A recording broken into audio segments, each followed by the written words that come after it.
Right at the beginning of the project, there wasn't really a very specific brief. It was more about what should the thing look like. And that was a very interesting period because we understood really that this was going to be a home, a floating home. For me, something new. Each month we spend 2 days with the client to look room after room, all the phases of construction of the interiors, and that is quite rare. We were with him to select the marbles in Italy. First time I saw the client with this kind of involvement in details. And I think it was quite clear for him. Everything was fluent, in fact. And it was important for him to have an exterior like an interior and an interior like an exterior. He's an experienced yachtsman, and he is one of the few yachtsmen who admitted to the fact that, yes, I am spending most of my time on board, Exactly. outside, not inside, and it rise to a vast living areas outside, and with the full clear opening of the sliding doors onto the dining and lounging areas aft, in between the lounge and the pool, and also on the sides. So you could really open up the inside completely, and it would become an outside space. It really is an inside-outside boat. The inside-outside synergy, so to say, between your work and our work came very naturally. Naturally, exactly. We worked with the level of the ceilings, with the floor, and we have the same details also. Exactly. Some are in bronze inside. We mimicked the bronze as well, remember, on the decorative aspects. With a small Asiatic accent. Correct. Inside we use always the natural materials. Each room has his own design and his own pattern, but most of them are based on the Japanese lacquer, the Japanese marquetry. By touch, it's not very strong. At the beginning, the project was more soft with nice satin woods, and step by step we move up the quality of the interiors. And we have at the hand nice high-gloss finishes with bronze, with a lot of customs details.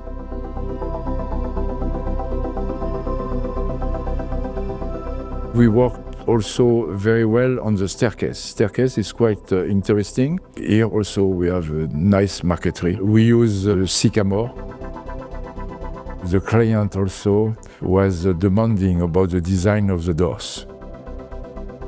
I think we have more or less minimum 12 kind of design inside the boat, always with marquetry, but perhaps we do the design of more than 50 models. Doors was a challenge.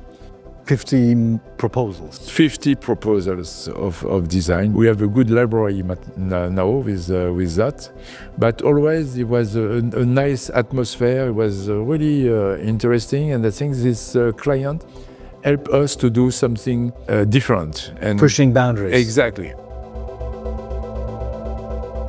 There's a natural progression as you walk from the inside towards the outside with the same color schemes. So there's a very natural continuity, I think, of both materials, colors and details. And for us it was quite interesting. The two teams worked together and all the meeting was done also together. We don't have impression to have one interior and one exterior. No. It's a combination of only one space.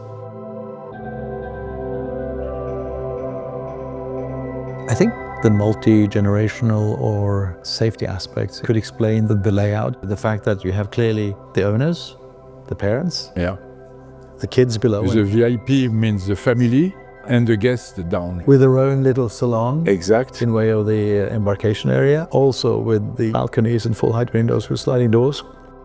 Effectively, the first discussion was to have the owner's apartment forward, to have no connection with a key, to keep his privacy. And to create a wall at the back with a waterfall with a focus point for the guest, but you don't see inside. For sure, the privacy aspect was very high up on the agenda, which gave rise to the layout, with the owner's apartment on the upper deck, facing forward and flowing into with a pool and more of the outdoor living areas aft on that same deck, which is normally a deck higher than where you would expect to find a pool. Most of the pools on these yachts were on the main deck aft, and here we are effectively a deck higher. The safety is becoming a growing concern amongst many people. Of course, you have many aspects of safety, but perhaps people more often think about access to the boat. You don't want anyone being able to just get on board for unintended visits on board. So this was an important aspect, which is why we opted for a closed transom. So when the transom door on the platform is closed, there is no easy way to get on board from a tender or from another small craft. This ship was of course also designed to go around the world, and generally speaking, it's certainly not inviting people to just climb on board, and that was an important part of the brief, and I think it works well. Yeah. Many boats are completely open at the back, and with an open stern plug, you can just jump on board and walk up. In this case, you come on board on the pasture rail right there, and that was also meant to be the place where you take your shoes off and you put them in the shoe locker, and you're being led up to the next level. Exactly. Where life is taking place, or else into the main deck office down the side deck. And you can then do a meeting, entertain people without having them interfering with perhaps more family life around the pool. Sport was very important also. Yeah. Gymnasium. In fact, the beach club was mainly the gymnasium, sauna and hammam, and a relaxed room between them. Plus the martial arts room. Yeah, but for the rest, it was very important for him to have a huge gymnasium and a platform in front of the gymnasium, and to have the possibility to make or yoga outside, or to open really all the room outside. I think his mind was to have a hammam not only with a small seat, but to have a large platform, to be relaxed with pillows, to have the possibility to discuss and to be part of the life. We have a huge sauna, and the same, we have platforms where you can be really relaxed. Massage room was also important. If you remember, we have these huge sliding doors to create really an open space. And in opposite, we have the relaxed room, also with a platform. I think if you look this area, it's completely in communication with the water. Right? And the open air, again, this inside-outside aspect, which is present on all decks, including the lower deck. The martial art room was more for himself. It's between sport and something also more mental. Yeah. But it was very specific for him, because his mind was also to keep for this room all equipment to create a future cinema or to change the room. His meeting room at the beginning was more a meeting room to have a discussion with the crew. And step by step, it was a meeting room, more like an office. A boardroom in a way. Exactly. / office. But again, with the opening doors onto the balcony, exactly. So you could again have the direct access to the outside. Something different also, we have all the tenders on main deck aft. That's right. You have the pool trunk and the tenders on either side coming out, and then on top we have the sunbathing and the pool. And the tender and all these sea toys was also a nice show from the dining room. And we have still two options. Or we close some decorative panels to create a nest in the dining, or we open everything and we are in direct communication with all the tenders, all this sport item. I think it was a good location of the dining room, because we all know that the formal dining rooms on yachts are not often used, and often they are in prime real estate locations, which is perhaps not the right use of those locations. So it's a bit unusual, but I personally think it's very logical. Something we don't discuss, we have the upper deck where we have a dedicated room for the music. Piano, guitar, etc. And we have a small stair to go to the sun deck. I think that is something impressive. But the sun deck is really an outside area, which can be closed in the front so that you protect yourselves against the wind. And it really is completely considered an outside area, as you know, with the bar. A huge bar and top quality music. Huh? Yeah, we've got the helipad, which can double up as a party pad, so to say, with setup for the DJ and a massive sound system, which lends itself very well for parties, but it's a big helipad.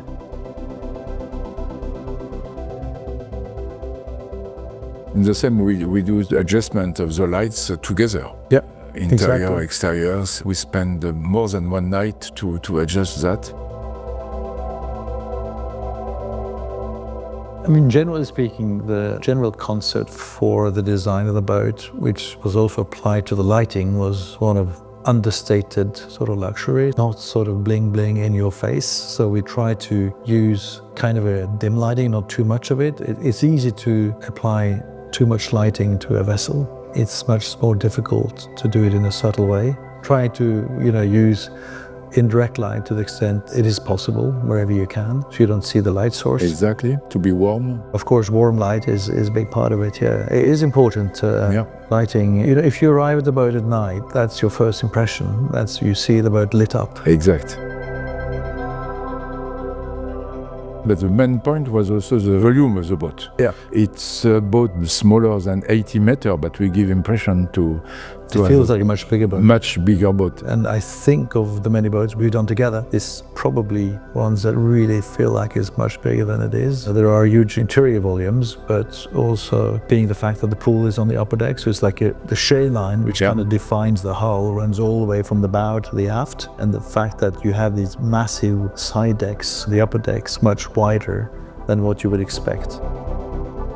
When you walk into that lounge and the doors are open onto the pool area, there is a massive distances you see in a straight line, which normally would be associated with much larger yachts. And these are kind of things that people may not think of per se, but they register it, I think, unconsciously, subconsciously, that provides a feeling of generosity of space, and all full height windows all around, like the owner's cabin, big windows leading on to that foredeck. So the field of vision brings you onto there. So I think that's also adds to this dimension of space. The outside comes into your interior spaces, whether the doors are open or not. There are many elements and features that you only find on bigger boats. And that, combined with the generosity of the spaces, both indoor and outdoors, makes it feel like you're on a much bigger yacht. Generally speaking, I find your work and also the exterior calming, and it's not overdone. It's not pretentious, it's chic, but calming. So I think it is a neutral but calming boat. And also very quiet, so it adds to the calmness of it. And it is a very quiet ship in terms of noise and vibration. And of course, it was well engineered and well built, and the specifications, requirements were stringent. The beam per se doesn't help it. The general size of a vessel, the bigger the yachts get, the more easy it somehow gets, because your primary noise and vibration sources are further away from the living spaces. And you can also afford to have more insulation in terms of weight and so on. So it turned out great, and it is amazing to be on board a moving vessel, and that you're moving, you just realize it because you're looking out the window. And the yard keeps the top quality on everywhere. It's a yard which also has experience from the military sector. And in the military sector, the acoustics are very important. For me, it was an interior much more in relation with my personal taste. That, I think, is important, because I have the facility to catch the taste of the client and to do what he wants. But in this case, it was very close my taste and very close what I like. And I think for me, that was something important. Yeah, for me as well. I mean, I must say, it felt very natural the way the design evolved, and it was an enjoyable collaboration, both with the client and with you, so a good memory. Yeah, and I hope the client will understand this. I'm sure it's so why people can feel it when they come on board. At the end of the day, a yacht is there to recharge your batteries, reflect on life, to have a great time.